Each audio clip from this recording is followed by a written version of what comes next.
Namaste and welcome to Bhoom of Bharat with Rama Shiv Kumar, founder CEO SRK Game Changers, where we bring you a new update each week on GCC. SRK Game Changers is a GCC consulting services organization providing advisory, governance, and setup services across talent, business operations, and workplace solutions. We deliver customized, high performing global capability centers that encourage artificial intelligence and digital innovation. We leverage the expensive skill talent pool and create innovative leaders of tomorrow. Our tailored workplace solutions build technology as a core foundation.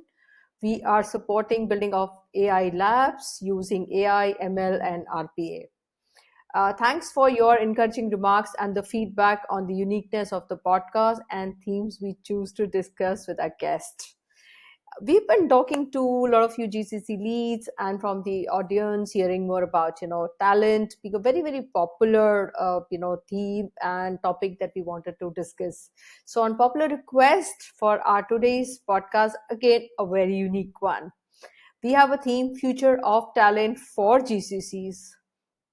Building for Viksit Bharat 2030 with Varun Sachdeva, SVP and APAC Head, NLB. Varun Sachdeva is a talent acquisition leader and a human capital expert with extensive global experience in building strong employer brands and attracting top talent.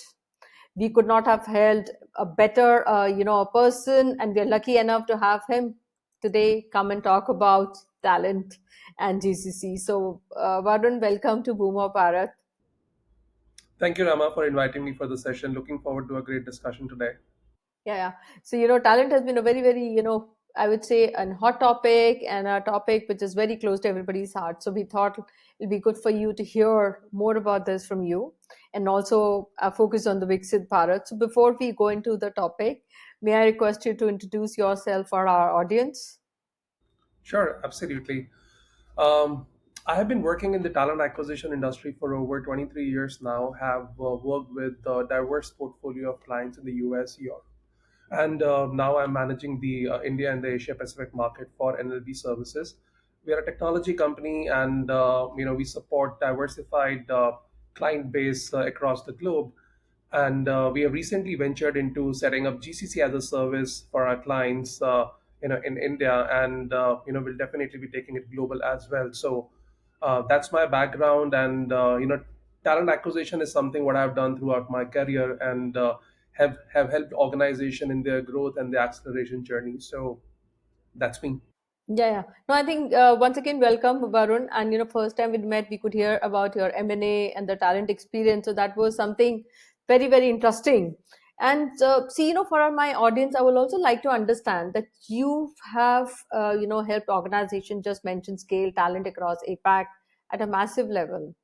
As India drives towards Viksit Bharat 2030, how do you see talent becoming the real differentiator for GCCs, moving towards a long-term value creation? In my opinion, talent will definitely have a decisive, path for the growth of GCC in India. So if we look at it, how the journey started, 2 decades back for GCCs in India, wherein the focus was towards cost effectiveness, cost benefit, operational excellence, and low end and back end operations, kind of a business being outsourced to India. In the last 5 years, we have seen that pivoting towards value creation. Today, organizations are talking about the high tech emerging skills like artificial intelligence, machine learning, cybersecurity, and other combination of different skills developing into a platform model. And I think the next wave of growth will come from harnessing data analytics, AI, Gen AI, building products, developing the research and development divisions in India, and that's what the global organizations are looking for. um, in words, India has become the talent acquisition capital for the global world, and we are really proud of that. And as an organization, we have been a part of that journey as well. Also, I believe that talent actually defines the agility, the innovation, and the acceleration of GCC, wherever they are operating. And in India, if we look at it today, we have 1,600 plus GCCs operating, and in the next 5 years, the number is projected to be 3,000, employing over 4.5 million, workforce professionals, and adding, $100 billion to in the market value. So enormous growth opportunities. When we look at specifically from a talent perspective, I think the way technology is evolving, the organizations have realized that it's important to invest in continuous learning, bite-sized learning modules where the talent can actually look for opportunities for themselves, and not only in a particular domain where they're working, but cross-functional teams as well. So, from being a support pillar in the overall ecosystem, I think it has already become, a strategic pillar for the growth of GCCs in India, and this will continue, and we will see more of GCCs, coming to India in the near future, and building their, innovation hubs in India. I really like your point that talent has become a strategic pillar, and talking about more of innovation hub. And very good point that you're also touching about the rise of AI and Gen AI, and our talent is also transforming rapidly. We do see a lot of education focus even during inside the companies. So how can GCC adopt this AI driven models like predictive hiring, skills marketplaces, and continuous reskilling to future proof their workflows? A brilliant question. First of all, I think it has to be a multifaceted approach, wherein if we talk about AI and predictive hiring, this basically enables GCC, or would make GCCs, have an information about their talent index, what they currently have, and they will be able to have some very critical data related to attrition risk, their forecast demand as well, and will be able to align where do they need to invest in terms of streamlining their overall recruitment process. The predictive hiring model can absolutely help in reducing the cost to hire, improving uh, the overall experience for all the stakeholders involved, and also reducing the time to fill. That's what we are looking for today. Whenever we go and talk to any customer, they always need talent as of yesterday. So with inducting AI and predictive hiring models in the overall ecosystem, they can actually shorten the time to onboard of a new talent for the organization. Also, they can look at the past performance metrics, the data, which can tell us and tell the organizations as well as to how much time they would need to onboard a talent for a particular skill, where that talent availability is. So all that intelligence will actually be, will be a part of their journey when they start using AI and predictive hiring models. Also, if we move on to the next model, where it's about upskilling and reskilling, as we discussed about, that talent is actually, the technology is evolving very continuously and consistently. So it's very imperative, for candidates to have a self realization as well, a self learning journey for themselves, where they can look at the opportunities available within the organization. They can also look at the different skills what would be required to actually access and get redeployed on those open positions within the organization. So a skills marketplace is an absolute must for GCCs to have them as a part of their overall journey. And that's what I feel should the organizations be doing when it's about AI and adopting these new technology trends in the industry. No, that's another point which you brought about a skills marketplace. I think that's a very good point. And now that you've had AI doing some kind of a transactional roles, you're looking at upskilling, your talent now doing a more of a value-added role. So, any examples maybe for the new European companies, customers who want to come to European or UK customers or US, you want to share where this can be used? So before I start talking about the customers, I'll talk about one more aspect where AI is actually making a lot of difference. That's recruitment. So we, being a technology and a talent acquisition organization, on a monthly basis, we onboard anywhere between 800 to 1,000 professionals for different diversified clients in India. Globally, that number is about 2,500 to 3,000 professionals. We have always been very proud of the fact that we have the largest brute workforce in the industry, the organic recruitment engine. what we have done in the last couple of years, we have added technology at each and every step of the recruitment life cycle. And what we have seen is that technology is actually enabling and accelerating the overall process, and we are able to invest time in experience and engagement for the candidates. Today, when a global company approaches India, the first question they have is, where should they be setting up their center? Should it be a build, operate, and transfer model, or they should be just going for their own captive, in collaboration with an organization? And all of this information has become so handy with the use of the past data and the tools which are available, that I can actually advise companies today, if they want to build a data analytics capability, where they should be going, how much time would it take to build an actual capability, what talent would be required, and what is available, from where we can hire from the campuses and take them through a journey. So it has become into a consolidated and integrated platform model, wherein it has become smooth, seamless, and easy for companies to look at India from a business perspective.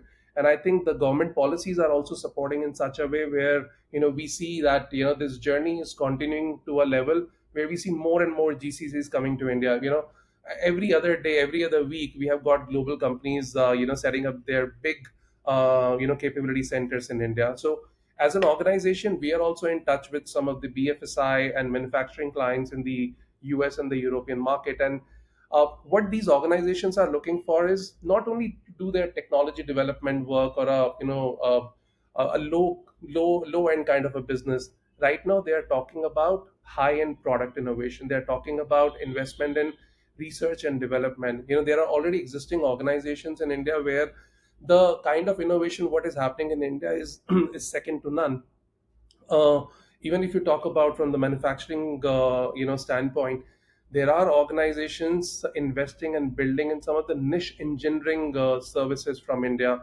If you talk about medical devices, software engineering is being used to a next level altogether. AI native platforms are being built to give a different experience to the customers from the BFSI sector. So I think overall, if we look at it, this is the best time for all of us to be in this industry, and there cannot be a better way to explain that.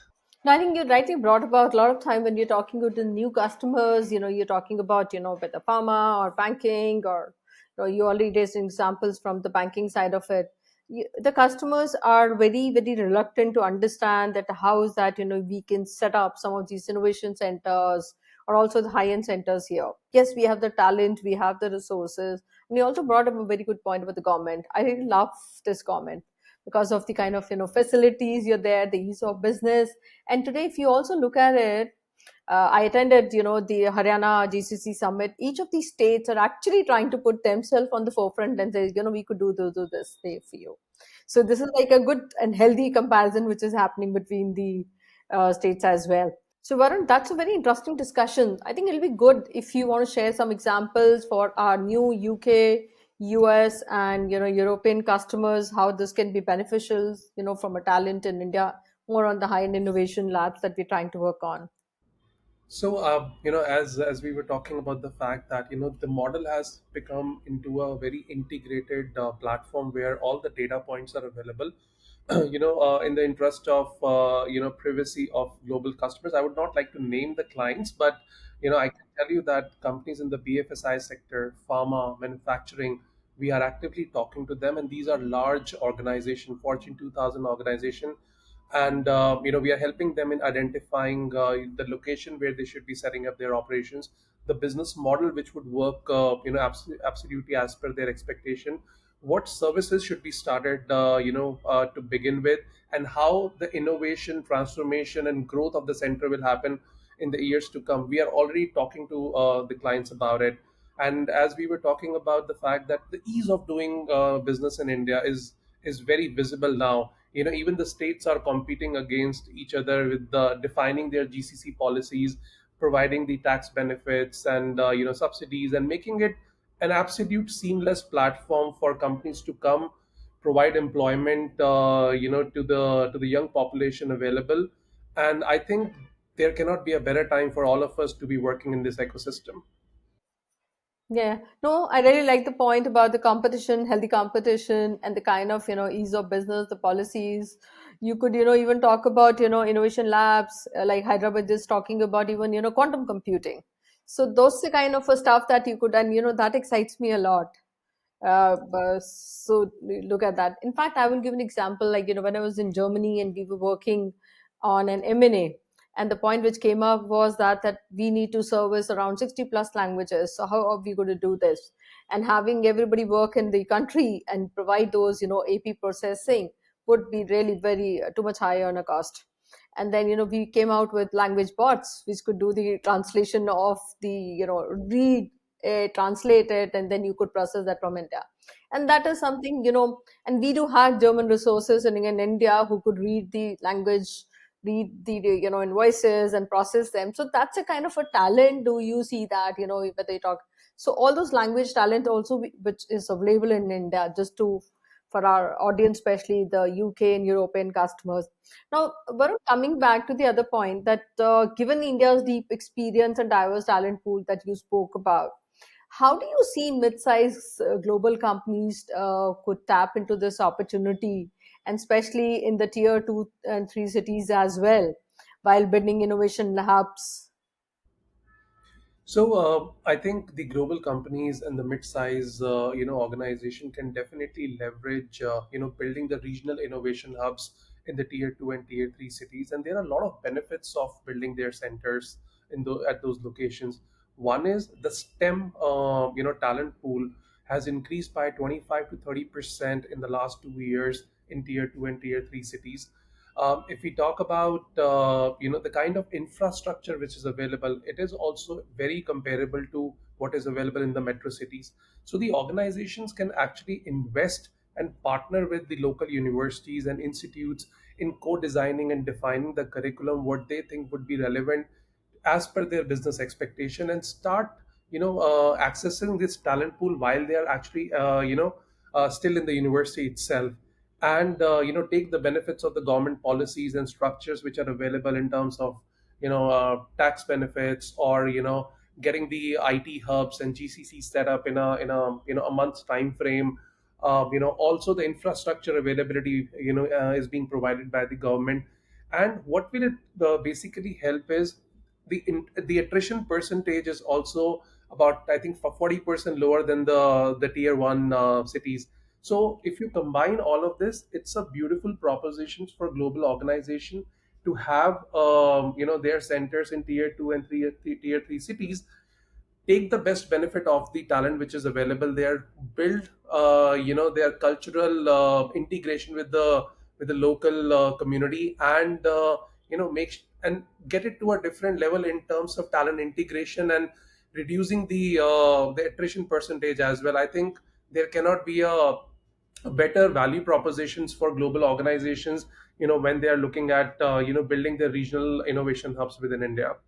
Okay. No, thank you. That's a good point. So, how do you see Pune and, differently, or like yesterday, we had, the Haryana IT minister talking about, Haryana, putting a lot of new policies around this. So, how do you see them differently? It's very welcoming. And if we talk about Pune in the last 10 years, I think there is no other city in India which has actually seen the tremendous growth in terms of global organizations setting up their second headquarter in India. And even if you look at from a talent available perspective, it's across the board. It's from the operations to technology to manufacturing. Pretty diversified talent pool available. And then when we talk about other cities, whether it's Hyderabad, Bangalore, Chennai, Haryana, Uttar Pradesh, or even cities like Indore, all of the state governments are actually defining and designing their state policies in such a way where they can have organizations come and set up the base there, provide job opportunities to the population which is available, so that it's a growth all across the country. It's not only about a particular state picking up the majority of the opportunity, but pretty spread across, because if we look at from the India perspective, we have a very diversified set of talent pool available throughout the country. While BFSI has always been focused towards the West region. If we talk about technology and development, it has been more focused towards the Bangalore and in the Hyderabad region. But if you look at it now, in the last 2 years, even North is picking up a lot of organizations from a development and technology capability perspective. We see a lot of banks setting up their innovations hub in the North as well. Same goes for all across the region. I think uh, it is a great opportunity for all the state governments to have the right policy and structure for these global companies to have their base and give opportunities to the local talent which is available. So that's what I would like to say from my side. No, no, thank you so much for sharing your views on different states. That really makes sense. And Varun, from your perspective, if you had to pick up one AI-enabled talent strategy that GCC leaders must prioritize today to stay competitive by 2030, what would it be and why? I personally feel, and this is what I'm doing in my organization right now, it's a skills marketplace. It's a beautiful platform which basically maps, manages, and develop talent in real time basis. It also makes sure that the candidate, the employees actually have a self learning journey within the organization, is able to look at opportunities which are available, cross functional. It also gives an opportunity for the organizations to look at their talent readiness, for their future business needs. They can have again a predictive hiring model where, rather than just getting up one day and thinking about they need to hire 100 200 resources, they can have a very planned and a structured model to make sure that there are no surprises for anyone. It's a very repeatable, predictable, and a measurable business model, so that organizations have the right benefit of setting up their the product engineering or innovation hubs or software engineering teams in India. That's what I feel is a must, and all organizations and leaders should invest in building the right AI enabled skills marketplace. No, thank you so much, Varun, for sharing those examples as well. And then, more on the lighter side. If GCCs were a Bollywood movie, what would be its title? I would say Sher Shah. Let's land with big opportunity and let's make it happen. Okay, okay. No, that's a good thing. And coffee or AI models, what fuels the future of talent more? I think a combination of coffee with the AI enabled platforms. Yeah, and maybe AI serving you a coffee, but it's a real coffee. So I You like to make could. my own coffee, so I don't want AI to make my coffee. Yeah. I would say places like Starbucks and all, you have put an order, you've just reached there, the AI brings you a cup of coffee. That's a real and hot sipping coffee. So thanks. Right. Anything specific do you think we should also bring or share, want to share with the audience? We have covered it, but I would still add that it's the right opportunity at the right time for our country and the entire ecosystem what we have built in the last couple of decades. This is just the beginning. The opportunities are humongous. It's for everyone. While people talk about that AI is gonna take away a lot of jobs, what I say is that AI will definitely add more innovative, evolving job opportunities.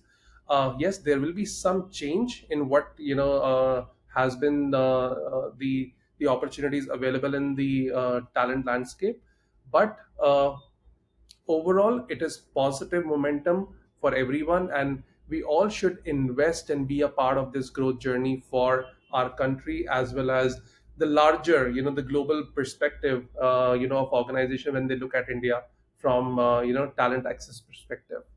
No, no, thank you so much, Varun. I think it was lovely hearing so much thoughts about, on the skills landscape and talking about the innovation hubs, how, a lot of AI has also being part of the talent, I would say, the process, because a lot of time people don't get to know about it, what's there. In fact, I say that's an area hire to retire, but you see a lot of AI RPA combinations which are there. And, process have really seen a faster moment 10 to 15%, 20% more value adds, which I've kind of seen. And with you sharing a lot of examples and stuff to our audience, it was really very interesting insights for them. So a very special thanks to you, Varun, once again for joining us and sharing such a powerful insights on talent, AI, and India's journey towards Viksit Bharat 2030. Your perspectives will inspire leaders to reimagine how GCCs can truly become engines of talent and innovation, and look at new, clients, tier two clients, or I would say the mid-sized companies from Europe, US, and UK looking at India as a GCC, talent hub. Thanks for the audience for tuning into this special episode of Boom of Bharat. Don't forget to subscribe for more insights on the ideas and innovation shaping our world. If you have any thoughts or stories to share on this topic, we would love to hear from you. You could connect with me on LinkedIn, SRK Game Changers, or drop your questions on our website, srkgamechangers.com. Until next time, namaste from Bhoom of Bharat.